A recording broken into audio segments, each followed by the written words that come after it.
بسم اللہ الرحمن الرحیم۔ السلام علیکم۔ عباسیوں کے پانچویں خلیفہ ہارون الرشید نے بغداد کے علماء کو اپنے دربار میں مدعو کیا اور ان سے ایک عجیب خواہش کر ڈالی۔ خلیفہ بولے، مجھے زیارت رسول صلی اللہ علیہ وآلہ وسلم کا بے حد شوق ہے۔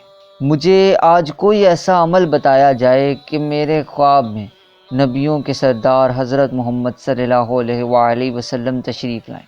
دربار میں سناٹا چھا گیا۔ سب علماء سر جوڑ کر بیٹھ گئے کہ خلیفہ کو کون سا ایسا عمل بتایا جائے کہ ان کے خواب میں نبی کریم صلی اللہ علیہ وآلہ وسلم تشریف لائیں۔ کسی عالم کی یہ ہمت نہ تھی کہ وہ خلیفہ وقت کو یہ کہہ دے کہ ہمارے پاس ایسا کوئی نسخہ نہیں۔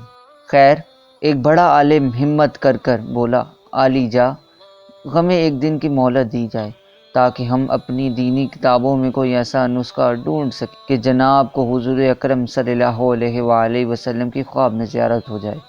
خلیفہ نے انہیں ایک دن کا وقت دے دیا اور ساتھ ہی یہ حکم نامہ بھی جاری کر دیا کہ اگر یہ علماء نسخہ تلاش کرنے میں ناکام رہیں گے تو ان سب کو ملک بدر کر دیا جائے گا۔ خلیفہ کے پوچھنے پر ایک عالم نے ہاتھ جوڑتے ہوئے عرض کی، عالی جا، اس شہر میں صرف ایک ہی شخص ایسا ہے جو ایسے معاملات کو حل کر سکتا ہے، اور وہ ہے آپ کا دور کا رشتہ دار۔ خلیفہ ہارون کہنے لگا، کہیں تم بہلول دیوانے کی بات تو نہیں کر رہے؟ جی، وہی ہے جو ہر طرح کی گھٹی کو سلجھا سکتا ہے۔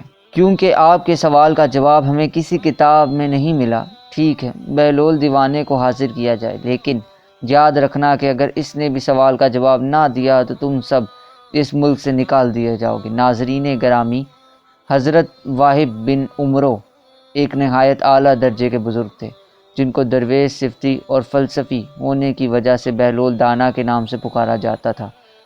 ان کا کوئی خاص ٹھکانہ نہ تھا، وہ اکثر ننگے پاؤں ہی رہتے تھے اور جہاں تک جاتے وہیں پر رات بستر کر لیتے تھے۔ حضرت امام جعفر صادق کے خاص شاگردوں میں سے تھے۔ خیر، جب حضرت بہلول کو شاہی حکم ملا کہ آپ کو فوراً دربار میں حاضر ہونے کا حکم ہوا، حضرت بہلول دانا خلیفہ کے دربار میں نہ جاتے تھے، اسی لیے آپ نے سپاہیوں کے ساتھ جانے سے انکار کر دیا۔ لیکن پھر ایک عالم جو کہ سپاہیوں کے ساتھ آیا تھا، اس نے کی منت سماجت کی، آپ آج دربار میں نہ گئے تو اس سارے شہر کے علماء کو جلا وطن کر دیا جائے گا۔ آپ محل کی طرف چل پڑے۔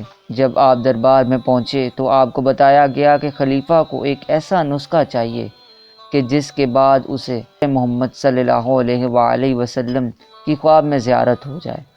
آپ نے خلیفہ کی طرف ٹکٹکی باندھ کر دیکھا اور فرمانے لگے، بے شک میں خلیفہ صاحب کو زیارت کا نسخہ کیما سمجھا دوں گا، لیکن اس کے لیے 2 دن کا وقت درکار ہوگا، لیکن شرط یہ ہے کہ عالی جا، آپ کو ویسا ہی کرنا ہوگا جیسا میں کہوں گا۔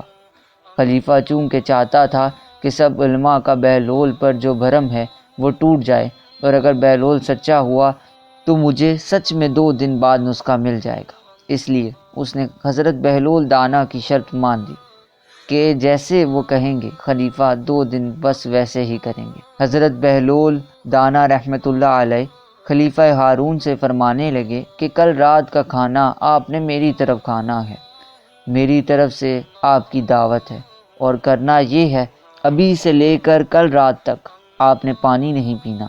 خلیفہ نے وعدہ کر لیا، ٹھیک ہے، ویسا ہی کروں گا۔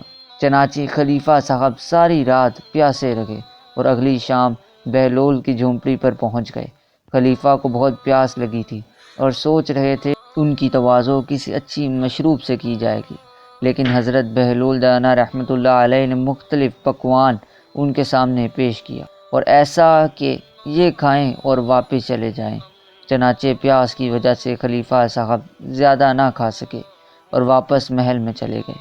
حضرت بہلول دانا رحمۃ اللہ علیہ نے خلیفہ سے کہا کہ آج رات بھی پانی نہیں، پانی بس آپ کے آرام سے آج رات سو جائیں، اور کل فجر کے بعد آپ کو جامع مسجد میں ہی نسخہ بتاؤں گا اور اس کے بعد ہی آپ پانی پی سکیں گے۔ خلیفہ صاحب نے بڑی مشکل سے رات گزاری۔ صبح سارا دربار اور علماء مسجد میں جمع تھے کہ بہلول آج وہ نسخہ بتانے والے ہیں کہ جس سے بادشاہ نبی پاک صلی اللہ علیہ وآلہ وسلم کو خواب میں دیکھ سکیں گے۔ فجر کی نماز پڑھنے کے بعد حضرت بہلول خلیفہ سے مخاطب ہوئے، عالی جا، آپ کی رات کیسی تھی اور آپ نے رات میں کیسے خواب دیکھے؟ خلیفہ ہارون الرشید کہنے لگے، بہلول ساری رات خواب میں پانی ہی آتا رہا، کبھی پانی پی رہا ہوتا تھا تو کبھی دلکش پانی کے نظارے سامنے آتے تھے، اور ابھی بس پانی پینے کی چاہت ہی ہے۔ حضرت بہلول نے خود خلیفہ کو پانی پیش کیا اور خلیفہ نے خوب سیر ہو کر پانی پیا۔ بہلول رحمۃ اللہ علیہ سے فرمانے لگے، جس چیز کی طلب ہمارے اندر شدت اختیار کر جائے، ہر وقت ذہن اور سوچ میں بھی وہی چیز ہو، تو پھر وہی کچھ خواب میں نظر آتا ہے۔ زیارت رسول صلی اللہ علیہ وآلہ وسلم کے لیے اتنی طلب میں شدت پیدا کریں، اپنی طلب میں شدت پیدا کریں۔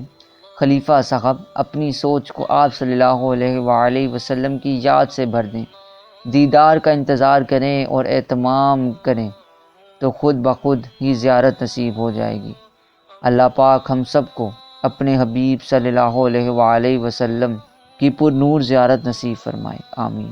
اگر آپ کو ویڈیو اچھی لگی تو اسے لائک کریں، شیئر کریں اور ہمارے چینل کو سبسکرائب کریں۔